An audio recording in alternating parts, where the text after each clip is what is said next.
When I was 10, my family decided to move to Canada. To convince me, my dad shared his top 10 reasons why we should move to Canada. He talked about safety, nature, opportunities. But honestly, he did not need 10. He only needed 1. There's no homework in Canada. At that moment, I was ready to pack. But when I actually arrived, the weight of adjustment hit me. Canada came with incredible opportunities, but it also came with something else. A lot of unknowns. And English was one of them. Before moving here, I thought my English was pretty good because, I could sing English songs, like whole songs from start to finish. But once I landed in class, reality hit. I couldn't understand the conversations. I didn't understand the jokes, and sometimes I didn't even understand myself in this new place. One day, on the playground, I picked up these tiny, round pebbles. And I said to my friend, "Look how perfectly round they are. Let's play with them." She stared at me for a moment, and then she said, "I think that's just bunny poop." That was the moment I realized just how unfamiliar everything really was. And if that moment didn't humble me enough, the next one definitely did. My first public speaking class. As soon as I walked through that door, a boy I knew looked at me and said, "What are you even doing here? You can't even speak properly." I froze. I stood there. I wanted to retort back with something clever, but I didn't have the words for it. And for a while, I stopped wanting to say anything at all. I was afraid of opening my mouth, afraid of being judged, afraid he might be right. I started to believe that maybe my voice didn't matter. But deep down, I knew this couldn't be my story, so I pushed myself to adapt. I don't remember how many hours I spent practicing English, how many mistakes I've made, or how many times I messed up so badly I wish I could just disappear. But I do remember this. I learned fast, faster than anyone, including myself, expected. I adjusted so well that soon my ELL teacher actually forgot about me, and I no longer needed ELL support. Through that experience, I realized something interesting. When you're new, confused, and afraid of sounding stupid, the most powerful question you can ask yourself is actually very simple. Why not try? Years later, life decided to test the idea again, and this time in French. I was doing my homework when my French teacher pulled up a chair next to me, sat down, and said to me in his thick French accent, "Isabella, there's this competition and you're going." Looking back, I think my French teacher wanted to register 5 people for this competition. The first 4 had said no with excuses like too much homework, family commitments, or they just don't think they can. So by the time he reached me, he was no longer asking. It was simply, "You are doing this competition." Now my mom used the same approach, but with chores. If she asked me, "Could you do the dishes or clean the floors?" my brother and I would suddenly have endless excuses. So eventually she would just say, "You do the dishes and you clean the floors, and do it now." No excuses, and we got it done. Now my French teacher is also a parent, and he's mastered the art of parenting. So when he said to me, "Isabella, you're doing this competition," I was trapped into saying yes. I may have even said, "Oui." It was only after I agreed that I realized what I had signed myself up for. This wasn't just reading a speech off a page. It was Canada's largest French public speaking competition. And if you think you can just memorize a passage and get through, no. At the end, they ask you 2 questions in French, and you're judged based on your response, in French.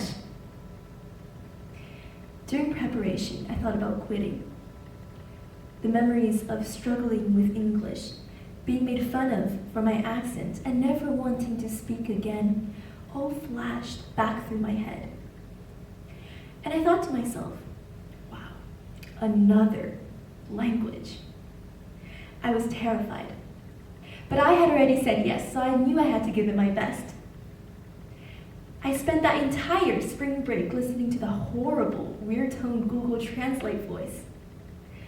Line by line, word by word, syllable by syllable. Then I practiced in front of a mirror, in front of my parents, in front of my teacher.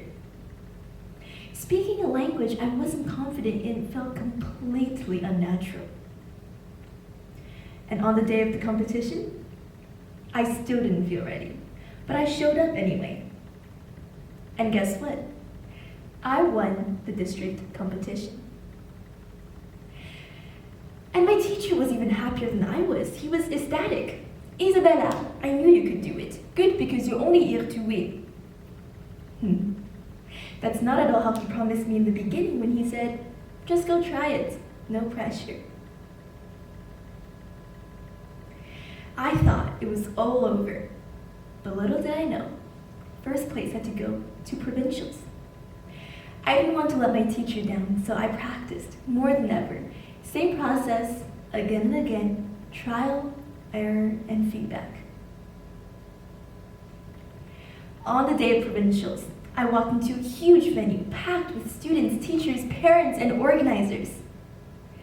Every student there had won in their own district, which meant everyone there was crazy good.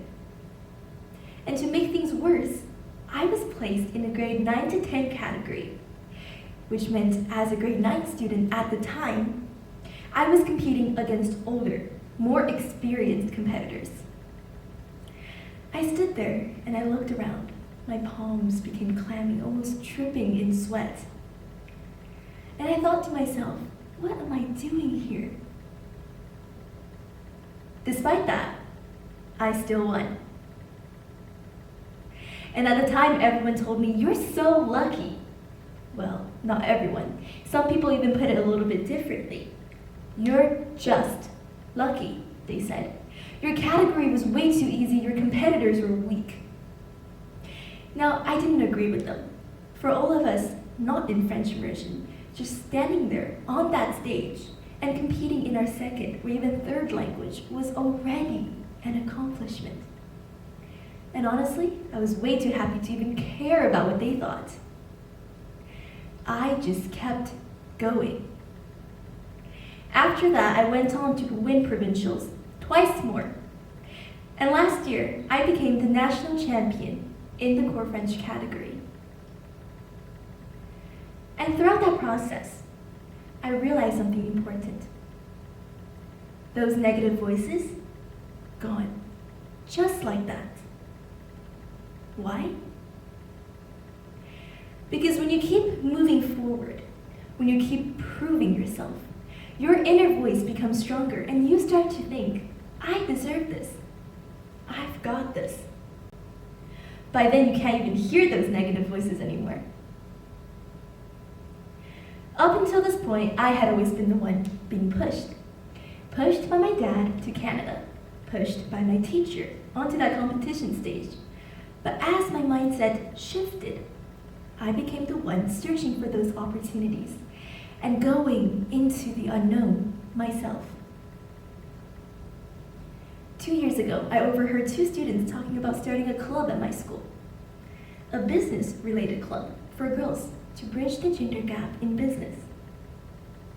It was something I cared about, so I thought in that moment, if there's a club about female empowerment, I'm in. I didn't think about whether I was qualified, or even if they would take me seriously. I just asked. And at the time, they didn't say anything. Then a few days later, I received a text that said, come be a co-president. From there, we started supporting small businesses and organizing fundraisers. I worked with teen entrepreneurs turning ideas into ventures.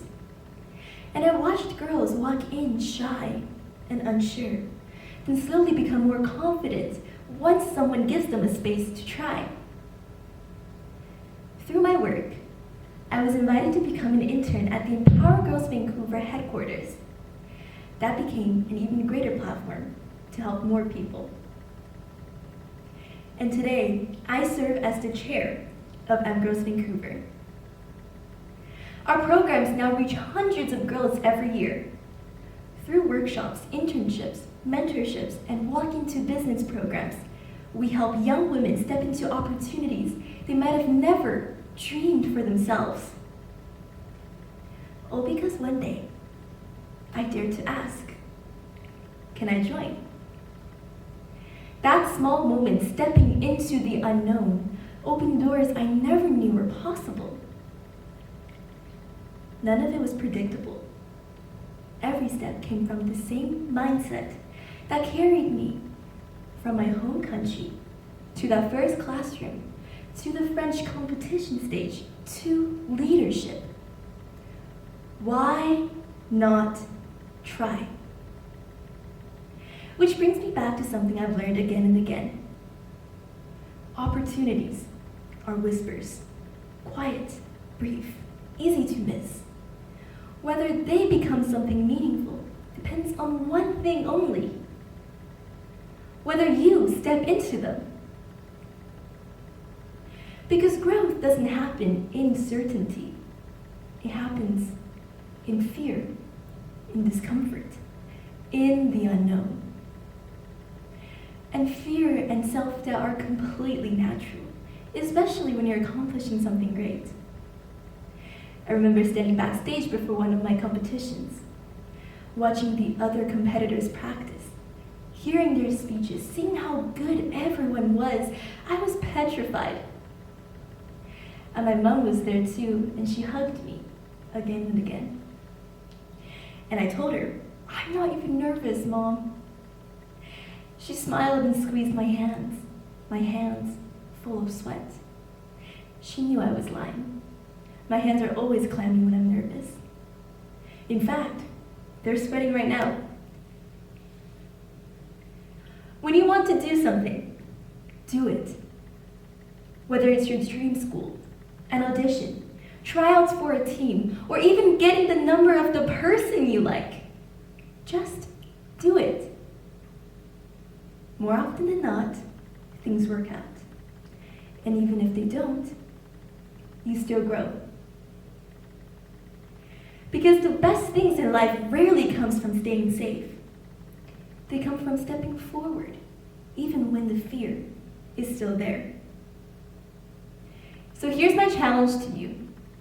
Next time something scares you, when you feel alone and unable to speak the language around you, when you're standing on a stage facing hundreds of people, when you're hesitating and wondering if you're good enough, pause and ask yourself one simple question. Why not try? Thank you.